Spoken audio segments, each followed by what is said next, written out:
16 orang pendaki Gunung Marapi, Sumatera Barat terkena dampak erupsi. Mereka kaget sehingga langsung lari menyelamatkan diri dan 9 dari 16 orang tersebut hingga kini belum diketahui keberadaannya. Dan pemirsa, untuk mengetahui informasi selengkapnya kita akan langsung bergabung bersama Fraser di Bukit Tinggi, Sumatera Barat. Ya, kira-kira berapa orang yang berhasil kembali ke pos pendakian hingga saat ini? Ya, Ajen, hingga pagi ini dari 16 pendaki yang melakukan pendakian pada hari Sabtu dan Minggu kemarin, itu hanya 7 orang yang berhasil selamat turun di jalur Kota Baru. Ke-7 orang pendaki ini pertama kali turun adalah 3 orang. Mereka saat terjadi erupsi berada di dalam tenda dan posisi tenda itu berada di dekat hutan cadas. Ketika erupsi Gunung Merapi terjadi, mereka langsung turun ke bawah dan dari ketiga ini baru sampai ke posko Kota Baru sekitar pukul 6 sore kemarin. Selanjutnya 4 orang pendaki lagi masih dari satu tim yang sama itu juga berhasil turun melalui jalur Kota Baru dan mereka baru sampai di pos pukul 10 malam tadi. Nah, ke-7 pendaki ini berhasil selamat karena mereka berada di posisi barat kawah.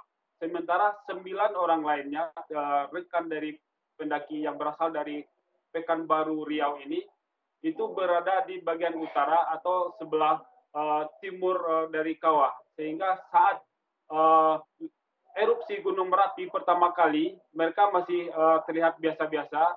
Dan erupsi kedua juga mereka masih bersama-sama.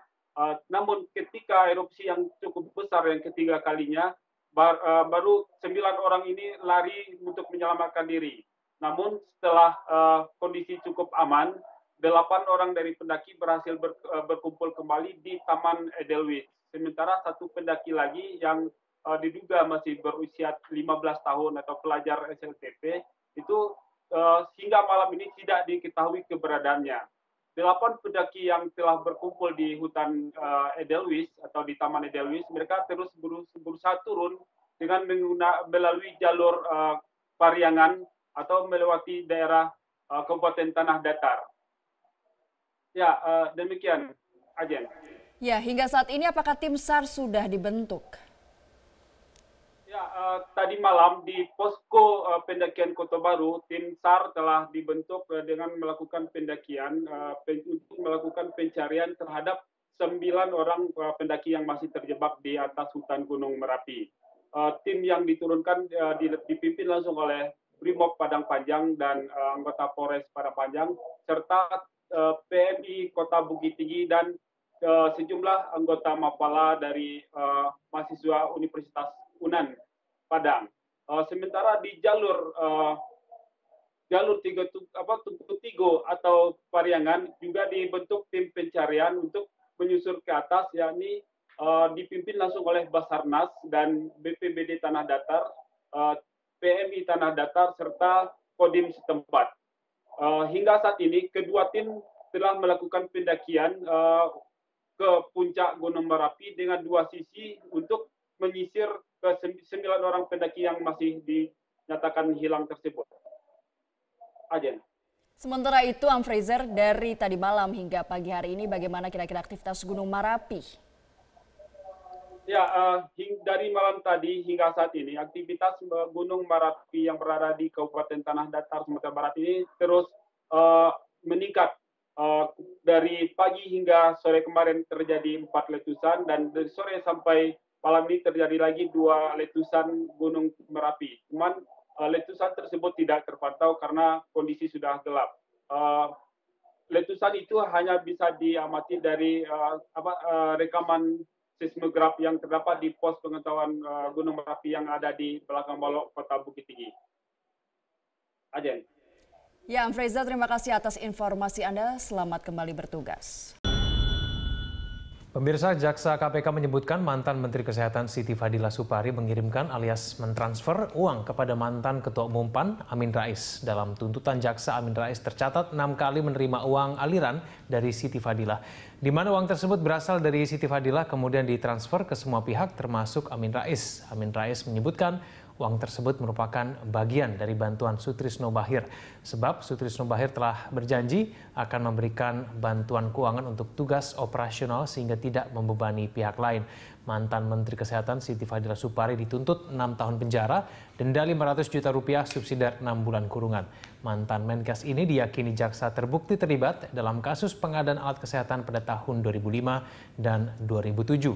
Guna membahasnya dalam bingkai Amin terseret korupsi Alkes sudah hadir di studio kami, yaitu Lalola Ister yang merupakan peneliti ICW dan juga Sabri Saiman yang merupakan anggota Dewan Kehormatan PAN yang ada di kawasan Tanjung Priok, Jakarta. Namun kita belum tersambung dengan Pak Sabri. Kita akan coba nanti segmen selanjutnya. Saya ke Mbak Lola dulu. Selamat malam Mbak Lola, terima kasih tadi sama kami.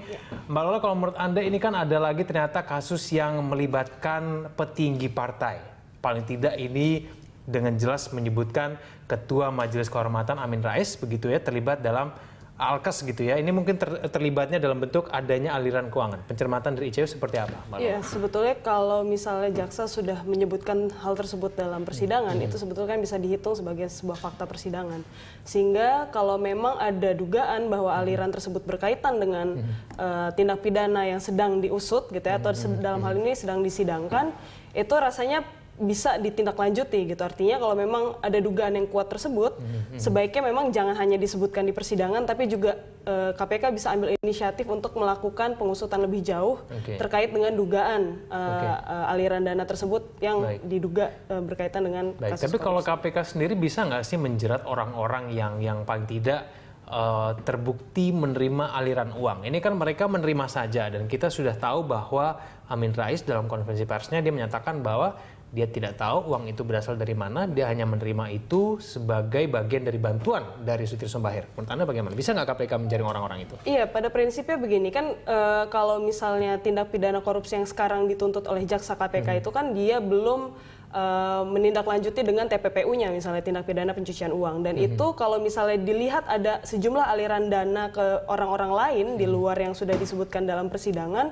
itu sepatutnya memang juga dicari lebih jauh gitu. Sehingga kami juga mendukung KPK agar kedepannya jika memang ada dugaan pencucian uang tersebut, orang-orang ini yang sudah menerima aliran dana itu bisa diusut lebih jauh gitu. Karena dalam Undang-Undang TPPU sendiri dalam pasal 5 ayat 1 itu dimungkinkan bagi orang yang menerima gitu ya. Jadi ini sebutannya TPPU pasif gitu. Jadi orang yang menerima dan orang tersebut patut menduga bahwa aliran dana itu terkait dengan sebuah tindak pidana, misalnya dalam hal ini korupsi, dan itu bisa dijerat gitu.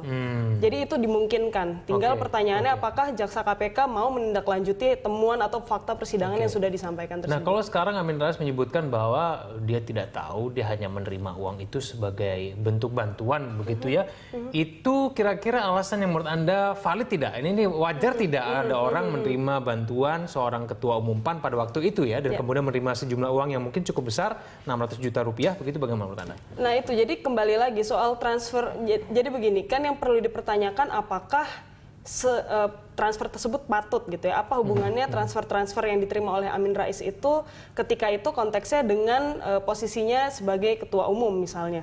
Bahkan dalam konteks itu pun dia sepatutnya sudah berhati-hati gitu. Karena kan kategori sebagai ketua umum dari partai politik itu sebetulnya bisa terhitung sebagai penyelenggara negara gitu ya. Jadi dalam konteks itu rasanya pertanyaan selanjutnya juga apakah ada gini, yang harus dicari tahu lebih jauh juga adalah motivasi dari penerima transfer-transfer terhadap kepada Amin Rais tersebut gitu. Jadi kalau misalnya motivasinya tidak jelas apa, terus dia main terima saja, ya itu sebetulnya yang perlu dipertanyakan gitu.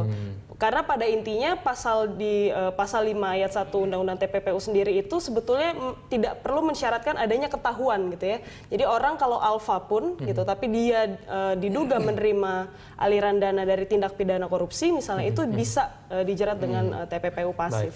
Mbak Lola, sekarang kalau mendengarkan keterangan pers dari Amin Rais ya dan kemudian kita akan mencoba untuk menghubungi nanti tadi anggota Majelis Kehormatan PAN sambil menunggu. Tapi sekarang menurut Anda strategi KPK untuk mengusut lebih lanjut ini ke depan, apakah memang terbukti ada keterlibatan dari Amin Rais itu, mulainya dari mana nih menurut Anda?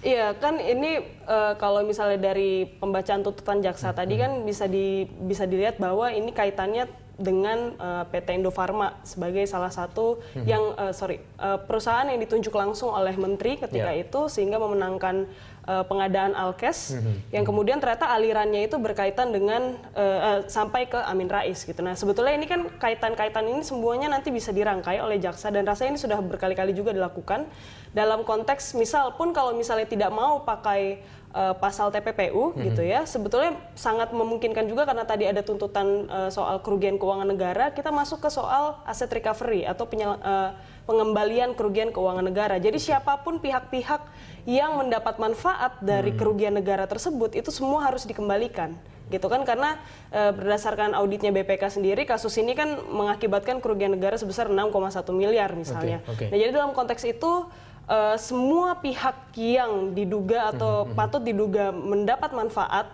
dari kerugian tersebut itu harus ditarik semuanya dalam konteks aset recovery-nya. Baik, lalu saya akan baca informasi berikut ini. Kita tunda dulu dialog kita. Pemirsa, mantan Ketua Umum Partai Amanat Nasional Amin Rais mengaku menerima uang 600 juta rupiah dari Yayasan Sutrisno Bachir yang ditransfer ke rekeningnya antara 15 Januari hingga 13 Agustus 2007. Sebelumnya, Jaksa Penuntut Umum KPK menyebutkan bahwa uang tersebut merupakan bagian dari keuntungan korupsi alat kesehatan yang melibatkan mantan Menkes Siti Fadila. Amin Rais menyebutkan uang tersebut merupakan bagian dari bantuan Sutrisno Bachir, sebab Sutrisno telah berjanji akan memberikan bantuan keuangan untuk tugas operasional sehingga tidak membebani pihak lain. Menurut Amin Rais, selama bersahabat sejak tahun 1988, dirinya kerap mendapatkan bantuan dari Sutrisno Bachir untuk kegiatan sosial maupun keagamaan. Amin menilai bahwa Sutrisno Bachir adalah tokoh yang sangat baik dan dermawan, sehingga bantuan dana operasional dari Sutrisno Bachir sebagai hal yang wajar. Terkait dengan berbagai tudingan kepada dirinya, Amin Rais akan menghadapinya dengan jujur, tegas, dan apa adanya. Sebenarnya yang dikirim ke rekening saya, ya, langsung saya follow up dengan menanyakan pada sekretaris saya tentang kebenarannya berdasarkan rekening bank yang saya miliki. Ya. Nah, karena hal itu terjadi sudah 10 tahun yang lalu, saya segera merefresh memori saya. Pada waktu itu, Sutrisno Bachir mengatakan akan memberikan bantuan keuangan untuk tugas operasional saya untuk semua kegiatan sehingga tidak membebani pihak lain. Jadi kalau saya pergi kemanapun, travel, kemudian taksi dan lain itu sudah saya sendiri yang bayar, tidak membebani orang lain. Nah, Mas Rais adalah tokoh yang sangat baik dan dermawan yang sering membantu banyak pihak. Bahkan, persahabatan saya dengan Sutrisno Bachir sudah terjalin lama sebelum PAN lahir pada 98. Seingat saya, sebagai entrepreneur sukses waktu itu, Mas Rais selalu memberi bantuan pada berbagai kegiatan saya, baik kegiatan sosial maupun keagamaan. Mas Rais adalah tokoh yang sangat baik dan dermawan, sering membantu banyak pihak. Bahkan siapa saja yang mendapat bantuan dari Mas Rais, saya tidak tahu. Ya. Tentu Mas Rais lebih tahu. Ya. Saya pernah menanyakan pada Sutrisno Bachir, mengapa Anda membantu berbagai kegiatan saya? Jawabnya, ya, saya quote ini, Mas Amin, saya disuruh ibunda saya untuk membantu Anda. Jadi ketika dia menawarkan bantuan tiap bulan buat kegiatan operasional saya anggap sebagai hal wajar. Nah, kalau kejadian 10 tahun lalu kini diungkap dengan bumbu-bumbu dramatisasi di media massa dan sosial, tentu akan saya hadapi dengan jujur, tegas, dan apa adanya. Di tahun 2007, saya sudah 3 tahun tidak lagi menjadi pejabat, waktu itu Ketua MPR. Namun rupanya bantuan Sutrisno Bachir untuk kegiatan operasional saya yang berlangsung selama 6 bulan pada tahun 2007 itu kini menjadi salah satu topik berita yang sangat menarik dan harus saya ikuti secara tegas dan berani. perkara. Kita tahu sebelumnya dalam proses tuntutan sudah disebutkan sejumlah nama dan sejumlah peristiwa masih dalam rangkaian konstruksi kasus dengan terdakwa mantan Menteri Kesehatan di era sebelumnya. Nah, tentu saja pimpinan tidak dapat menemui yang bersangkutan ketika masih terkait secara langsung dengan perkara yang sedang ditangani oleh KPK. Namun jika ada informasi-informasi indikasi tindak pidana korupsi atau laporan terkait indikasi tindak pidana korupsi, silakan disampaikan pada KPK. Kita memiliki unit pengaduan masyarakat atau DUMAS dan nanti akan diterima di sana. Setelah diterima kita akan pelajari, kita akan telaah validitas dari informasi tersebut dan jika memang valid tentu kita akan teruskan lebih lanjut. Jadi prosedur dan mekanismenya sudah ada di bagian pengaduan masyarakat. Pemirsa, kami akan kembali lanjutkan dialog ini usai jeda pariwara berikut ini.